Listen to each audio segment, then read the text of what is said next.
So behind the scenes was very supportive then. I mean, on TV, of course, we see a little bit of drama. We see fierce competition because that just makes good TV. Yeah. But I mean, behind the scenes, there was a lot of support too. Yeah, they're always there. We always had people, you know, telling us where to go or what to do, getting us all together, you know, giving us lunch, giving us dinner. I had some special, I guess, you know, special friends because they were the ones who spoke English. So they would, you know, help me out and help the other foreigners who were in, you know, level 4, level 5, level 6, with translating everything, the whole experience, translating everything that was going on. Right. So yeah, there was definitely a lot of support for all the dancers. Yeah. You need that. It's such an ironic environment. Yeah, like reality TV, man, it's a whole new world, whole different ball game. I had no idea what I was getting myself into. Now you know. Yeah, yeah, for sure. Would you do it all over again, though? That's hard to say. It's hard to say at this point. Oh, it's hard to say at this point. Maybe. We'll just leave it at that. All right, maybe guys. if the opportunity arises. Okay. I want to talk a little bit about your personal favorites. I'm sure a lot of our viewers are interested in that too. Okay. When it comes to dance-related movies, were you able to like relate to maybe a couple of those stories, or did you identify yourself with any of the characters? Or just your favorite? My favorite dance movie, Chicago.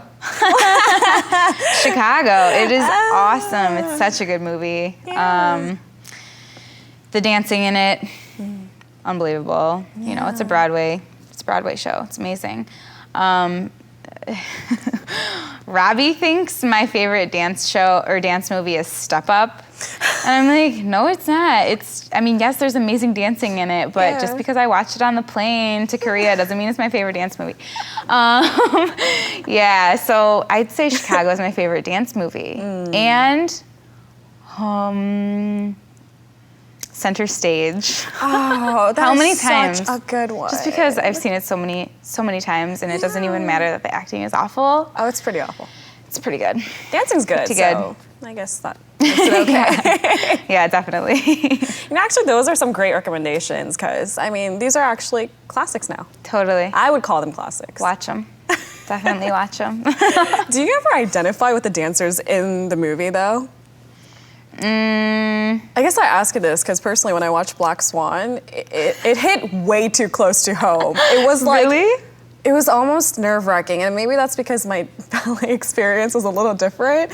Yeah, you were a ballet dancer for a while? For a while, and there were some dark points of that story too, so I can definitely identify. Yes, being a professional ballet dancer, I would even say that's a whole nother world from being a professional dancer in the, you know, the jazz, the backup dancer, the, you know, LA versus New York, Broadway versus, you know, the music videos and just stuff like that. Yeah. So I know what you mean. And that movie as well. People say sometimes I kind of look like Mila Kunis. You do. So when I watched that, I was like, I identify with her for sure. For sure. She's a fun one. I identify with Nina. That's her character name. Oh my goodness. Natalie Portman. Because she was having like the destructive one. Some issues in that movie. Yeah. A mental breakdown. Yeah. Well, I guess thinking about identifying with characters, I don't know. I can't really think of anything at the moment. That could be a really good thing, actually.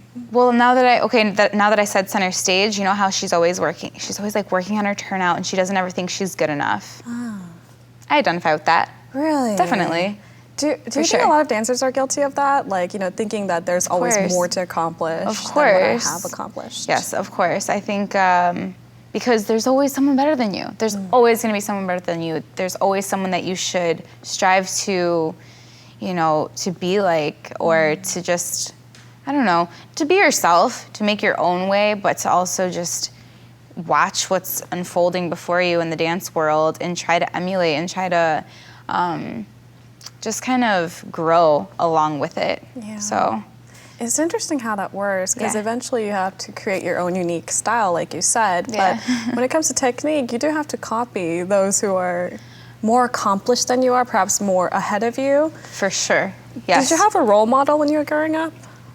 Like when it comes to dancers? When it comes to dancers, when I was growing up, all of the dance teachers at my dance studio, naturally, my aunt, because it was just a great place to grow up and dance. And going to, they brought us to competitions and dance conventions, and at those conventions is where I was exposed to the professional choreographers who come out of LA, who come out of New York, who come from all over the world, and they're teaching you, oh my gosh, just a million different styles that you're like, whoa, this is the dance world, huh? And Mia Michaels, I remember just hearing about her being unbelievable, one of the legends, she's a legend.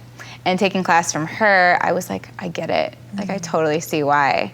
So I really looked up to her. She's one of the most amazing choreographers I've ever seen.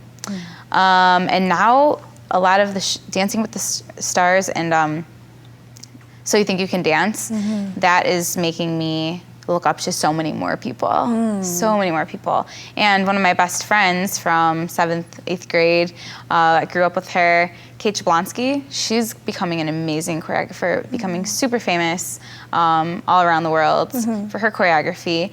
And it's like, those are the kinds of people that I strive to be like and try to give as good of class, they give amazing classes and leave their students with a great feeling afterwards. That's what I want to do. So when my students keep coming back and when they keep saying, oh, thank you so much, like, this was great, like, I loved this dance and everything, that's, oh my gosh, it's like the most rewarding thing. So, yeah. You grew up as a dancer and naturally you became a dance instructor as well. Yeah. But ideally, do you want to pursue both at the same time? Like continue to put on these performances on stage as a dancer and instruct backstage as well? That's like the most ideal thing in my mind, of course, because I love performing. I love the stage. That's why dancers do what they do. Yeah, I really love performing. I think my aunt and another teacher at the studio I grew up in, they hit it on the head when I was like 12.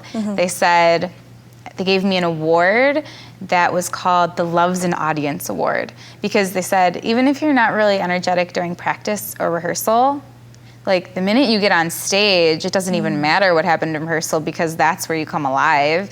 And that made me grow as a person, dancing in class and growing in class as well as, performing. But if I could keep performing, oh my gosh, that would be what I would love to do for the remaining years of my 20s, I guess, and keep teaching dance. I mean, that's the most rewarding thing. I feel like I'm a teacher.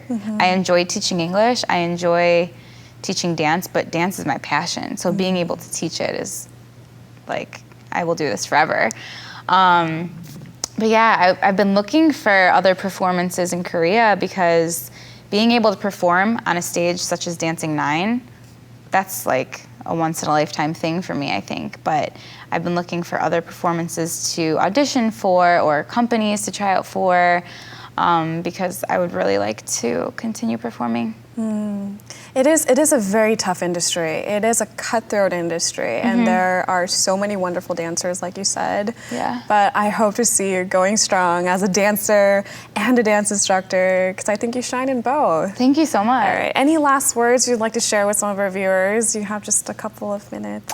Well, thank you, first of all, for having me on this show. It's seriously an honor to be here, and to, I guess it's a little bit strange talking about yourself sometimes, but I'm really glad that I was able to share my experiences thus far in Korea with everyone. So just follow your dreams. Go for what you really, what really makes you happy, because I can tell you from personal experience, you'll be happy that you did. Yeah.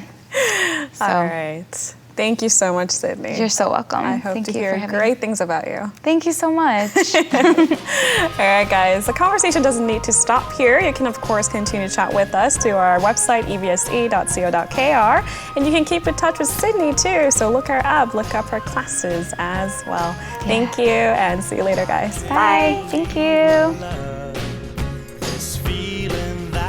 So ballet is the basis, but jazz is, clean lines, sharp. It's, been around forever. Lyrical.